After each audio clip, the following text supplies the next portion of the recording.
Olá, meu nome é Bruno e essa é a apresentação do pitch do projeto aplicado do curso de Arquitetura de Software e Soluções da XP Educação, cujo tema é uma proposta arquitetural de uma plataforma de dados.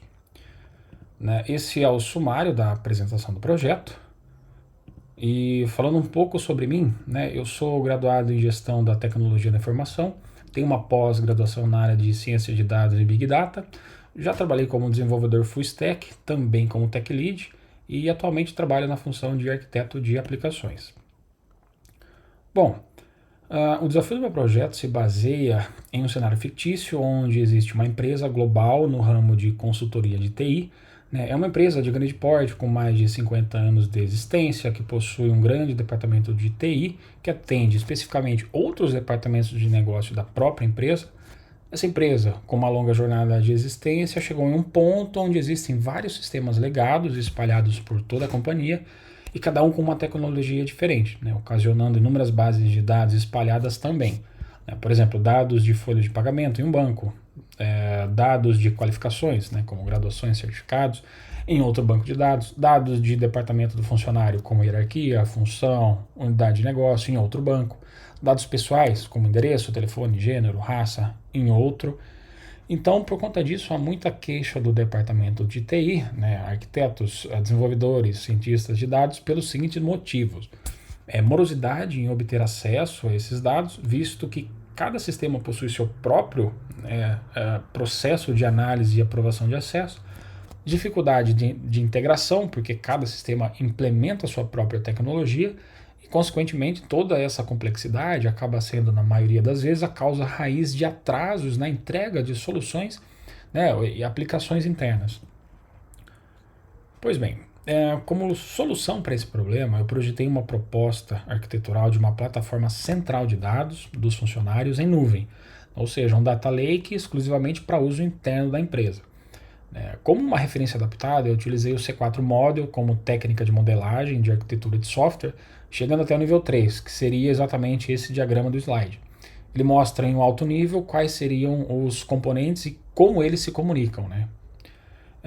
Conforme descrito nas premissas e restrições do relatório do projeto, o provedor de nuvem se limitou ao uso da IBM Cloud, então todos os serviços utilizados nesse diagrama fazem parte do catálogo de serviços da IBM Cloud. E adentrando agora no detalhe da solução, começando da esquerda para a direita, temos as figuras dos diversos repositórios de dados e ao lado a camada de ingestão de dados. Essa camada fica responsável em executar processos em batch para buscar os dados nos repositórios e armazená-los na camada seguinte do Data Lake. Por isso, o serviço escolhido para essa camada foi o IBM Cloud Functions, que é um FaaS, um Function as a Service, ou seja, um modelo nativo em nuvem para execução de aplicações que subtrai a necessidade de se preocupar com o gerenciamento de infraestrutura. Esse serviço oferece escalabilidade automática e ainda a opção de agendamento de processos.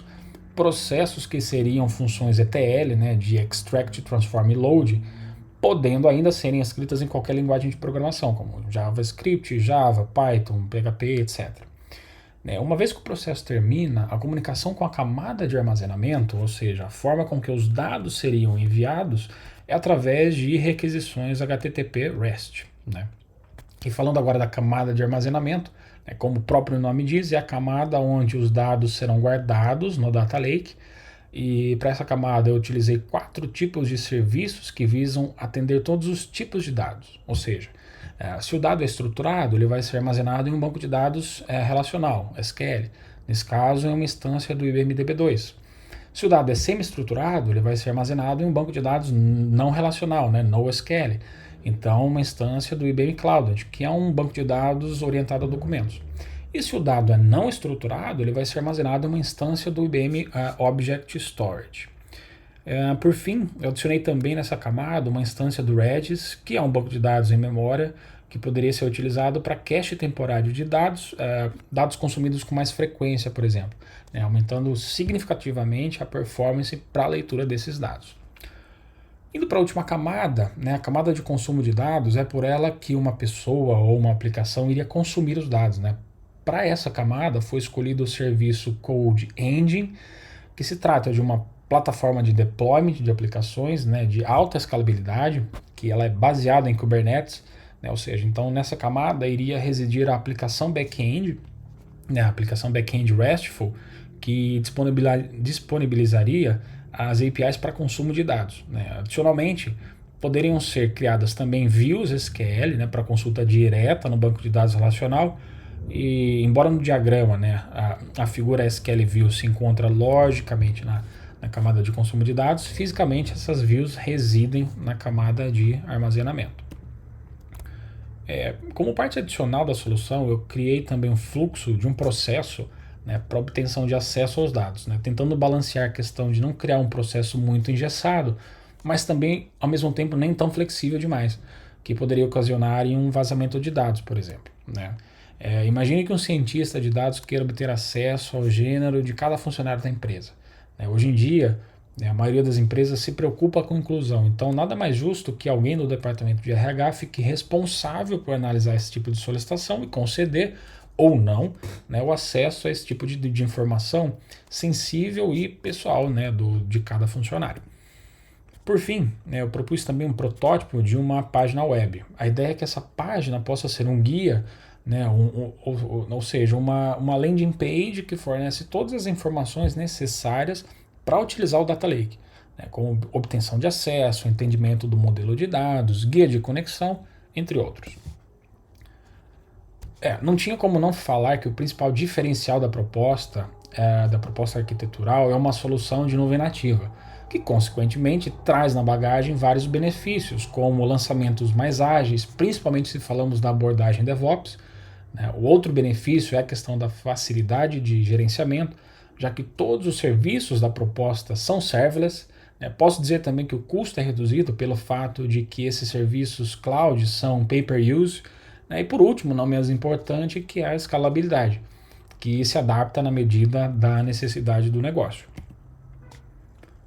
Bom, tudo isso impacta positivamente, diretamente, todas as dores das pessoas envolvidas, conforme descrito no relatório do projeto, né? Porque a primeira coisa é a facilidade, né, de obter em um único repositório todos os dados necessários para alguma nova solução que venha a ser desenvolvida pelo departamento de TI, né, fazendo que o grau de satisfação desse departamento aumente e fique pelo menos em 90%, porque que por tabela, né, atinge diretamente o cliente final da solução, já que a questão da descentralização dos dados é o maior bloqueador, né, ou seja, é a principal causa de atraso na entrega dessas soluções.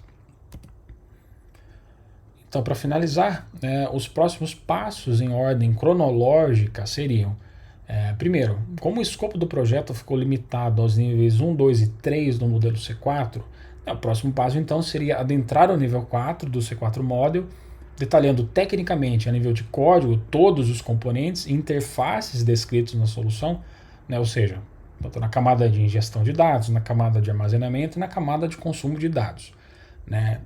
Uma vez documentado o nível 4 do C4 Model, pode-se iniciar a etapa de realização de algumas provas de conceito, né, algumas POCs, em cada camada que eu acabei de mencionar, a fim de garantir que todos os conceitos propostos seriam viáveis, né, eliminando de antemão possíveis bloqueadores.